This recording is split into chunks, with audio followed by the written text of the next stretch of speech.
ठाकुर विश्वनाथ सिंह उन लोगों में से थे जिनकी ये धारणा थी कि पुराने रीति रिवाज और आचार विचार सब उत्तम और निर्दोष हैं और आधुनिक सभ्यता यदि पूर्णांश में नहीं तो अधिकांश दोषपूर्ण है। जिन बातों के वो बहुत ही भक्त थे उनमें कदाचित मूछें ही प्रमुख थी। पुरुषों के लिए मूछ को वो उतना ही आवश्यक समझते थे जितना कि बैल के लिए सींग। उनकी अपनी मूछें घनी, लंबी और नुकीली थी। वो मूछों का लालन पालन भी बड़ी तत्परता के साथ किया करते थे। मूछों में तेल लगाना, कंघा करना उनका नित्य कर्म था। जब भी फुर्सत के क्षणों में अकेले बैठते थे तो मूछों पर हाथ फेरा करते थे और उन्हें मोड़ा करते थे। उनकी मूछ भक्ति देख गांव के वे लोग जिनसे उनका हंसी दिल लगी का रिश्ता था उन्हें छेड़ा करते थे। कोई उनकी मूछ को बुलबुल का अड्डा कहता था और कोई कुत्तों की पूंछ से तुलना किया करता था। परंतु इन बातों का ठाकुर विश्वनाथ सिंह पर कोई प्रभाव न पड़ा था। उनका ख्याल था कि लोग ईर्ष्यावश ऐसा कहते हैं। विश्वनाथ सिंह जमींदार थे। जिस गांव में वो रहते थे उसी गांव के 4 आने के वो जमींदार और शेष 12 आने में कई अन्य जमींदार थे। संध्या का समय था। विश्वनाथ सिंह के पास उनके कुछ मित्र और अन्य लोग बैठे हुए थे। ठाकुर साहब बात कर रहे थे और साथ ही मूंछों पर हाथ फेरने और मरोड़ने का कार्य भी करते जा रहे थे। सहसा एक समवयस्क बोल ही उठा, ये मूछ काहे धर धर मरोड़ रहे हो? अब बूढ़े होने को आए, अब मूछ मरोड़ने का समय नहीं रहा। बूढ़े होने आए तो क्या हुआ, हैं तो मर्द ही, जनाने तो नहीं हो गए। ठाकुर ने अकड़ के साथ कहा, तो क्या जिनकी मूछें होती हैं वे ही मर्द होते हैं? एक ने प्रश्न किया, और नहीं तो क्या, बिना मूछ का भी कोई मर्द है? सुनो कवि क्या कहता है। कहता है, बिना कुचन की कामिनी, बिना मूछ का जवान, ये तीनों फीके लगे बिना सुपारी पान। समझे भोंदूमल? ठाकुर साहब बोले, हाँ, तो ये जवान के लिए कहा गया है। आप अब जवान कहाँ रहे? उनका मित्र बोला। इस पर ठाकुर बोले, अरे जवान से यहाँ मर्द से मतलब है, बूढ़े और जवान से नहीं। जरा कविताई समझा करो। मूछ से बढ़कर मर्द को कोई और शोभा नहीं। पुराने जमाने में मूछ की बाल गिरवी रखा जाता था। हमारे बाबा पर एक दफा बड़ी मुसीबत पड़ी। एक महाजन से रुपया मांगा तो उसने कहा, कोई चीज गिरौं धर दीजिए। उस वक्त हमारे बाबा की ऐसी हालत थी कि घर में ऐसी कोई चीज ही नहीं थी जिसे गिरौं धरते। जेवर के नाम पर हमारी दादी के पास चांदी का छल्ला भी मौजूद नहीं था। जब महाजन को यह बात मालूम हुई तो वह बाबा से बोला, अच्छा, अपनी मूछ का बाल गिरौं धर दीजिए। यह सुनकर बाबा आग हो गए और उसे खरी खोटी सुनाकर चले आए। सो पहले मूछ की ऐसी कदर थी। अब आजकल कहो तो पूरी मूछ ही मुड़ा के धर दे, और वो भी 2-4 रुपए में। और अब वैसे मूछ हैं कहाँ? हमारी लड़काई में मूछें होती थी, एक से एक आला, तस्वीर की तरह देखा करो। जब से मूछें मुड़ाई जाने लगी हैं तब से तो देश जनाना हो गया है, मर्दानगी जाती रही। उनकी ये बातें सुनकर कुछ लोग हंसते थे और कुछ प्रभावित भी होते थे। उनका एक पुत्र 3rd ईयर में पढ़ता था। शहर में कॉलेज के बोर्डिंग हाउस में रहता था। वयस 20 वर्ष की लगभग थी। उसकी उगती हुई मूछों को देख देख कर ठाकुर साहब को बड़ी प्रसन्नता होती थी। वे उस दिन का स्वप्न देखा करते थे जबकि उनका पुत्र जगन्नाथ सिंह की मूछें भी उन्हीं के जैसी होंगी। जगन्नाथ सिंह छुट्टियों में घर आया करता था। एक बार जब वो छुट्टियों में घर आया तो ठाकुर विश्वनाथ सिंह को यह देखकर फिट पड़ गया कि जगन्नाथ के होंठों पर उस्तरा फिरा हुआ है। पहले तो उन्हें अपने नेत्रों पर यकीन नहीं हुआ, परंतु जब ध्यानपूर्वक देखा तो पाया कि ये सच है। जब उन्हें निश्चय हो गया कि मूछें मुड़ाई गई हैं तो वो अपने आप से बाहर हो गए। वो बोले, क्यों रे जगन्नाथ, मूछें मुड़ा डाली क्या? जगन्नाथ बोला, मुड़ाई नहीं है, अपने हाथ से मूंडी हैं। इतना सुनते ही ठाकुर साहब का हार्ट फेल होने लगा। अपना चित्त संभालने का प्रयत्न करते हुए उन्होंने कहा, मेरे जीते जी, अरे नालायक, मुझे जिंदा ही मार डाला। तो इतना भी नहीं जानता कि जब तक माँ बाप जिंदा बैठे रहते हैं तब तक मूछें नहीं मुड़ाई जाती? यही तुम्हारी पढ़ाई लिखाई है? जगन्नाथ बोला, ये सब पुराने विचार हैं चाचा। आजकल की सभ्यता में मूछें रखना व्यर्थ समझा जाता है। ये नई सभ्यता तो मर्दों को जनाना बनाकर छोड़ेगी।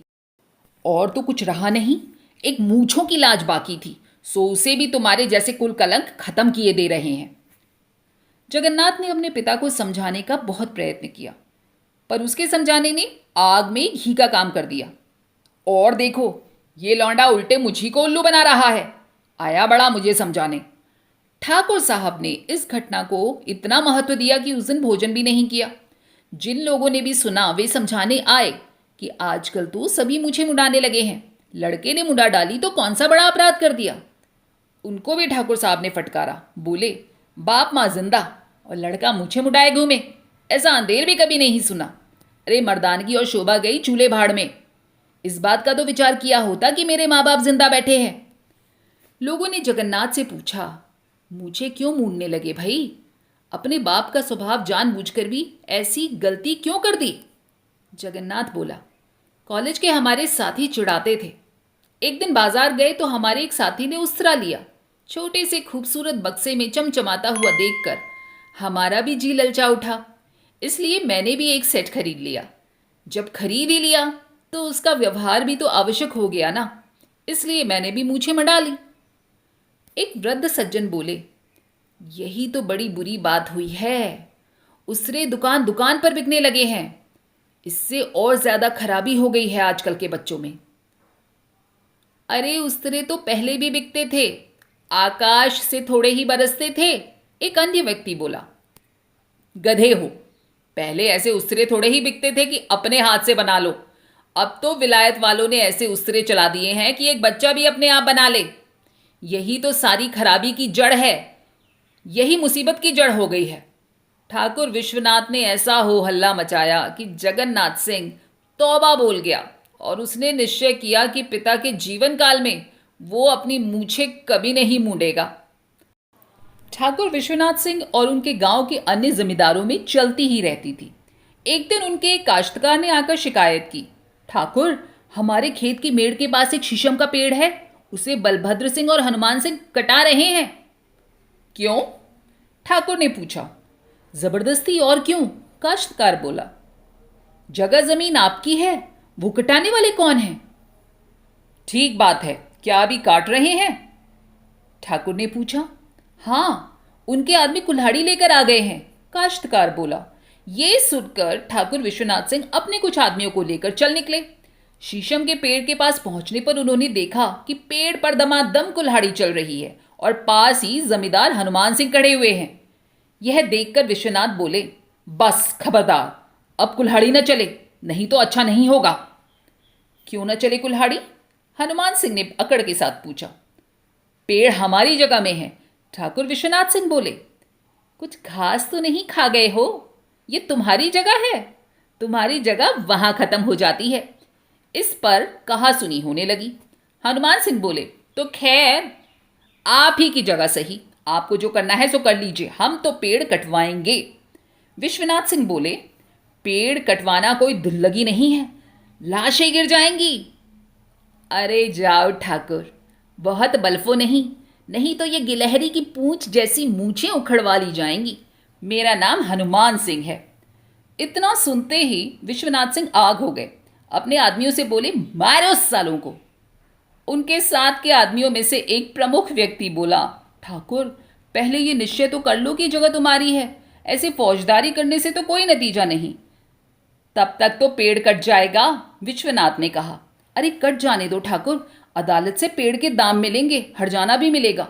अदालत की लड़ाई लड़ो, फौजदारी करने से मामला उल्टा हो जाएगा। ये सुन विश्वनाथ सिंह चुपचाप वहां से चले आए। दूसरे दिन लोगों को देखकर यह बड़ा आश्चर्य हुआ कि ठाकुर विश्वनाथ सिंह ने अपनी मूछें मुंडवा डाली हैं। लोगों ने कारण पूछा तो ठाकुर बोले, अब मूछें रखने का धर्म नहीं रहा। हमारे मुंह पर हमारी मूछें उखाड़ने की बात कही गई और हम कुछ नहीं कर सके, तो मूछें रखने से फायदा ही क्या है? बिना सरदार की फौज कभी लड़ी है? हमारी देह में बल होता और हम लाठी चलाने लगते तो साथ वालों से भिड़ जाते। जब हम ही कुछ नहीं कर सके, तब साथ वाले क्या करते? जगन्नाथ ने मूछें मूंडी थी, तब तो उस बेचारे पर हम बहुत बिगड़े थे। अब उससे भी कह देंगे कि मूछों का जमाना नहीं रहा। यह कहकर ठाकुर ने मूछों पर हाथ फेरा। एक आदमी बोला, अरे ठाकुर, अब वहां क्या धरा है जो हाथ फेरते हो? आदत पड़ी हुई है, वह तो छूटते छूटते ही छूटेगी, ठाकुर ने जवाब दिया। और ये कहते हुए ठाकुर विश्वनाथ सिंह की आंखों में आंसू छलछला आए। दोस्तों, कैसी लगी ये कहानी कमेंट करके बताइएगा, और अगर पसंद आई हो तो लाइक शेयर और सब्सक्राइब करना मत भूलिएगा। फिर मिलेंगे अगली बार ऐसी ही मजेदार रोचक कहानियों के साथ। तब तक अपना और अपनों का खूब सारा ख्याल रखिएगा। नमस्कार और धन्यवाद।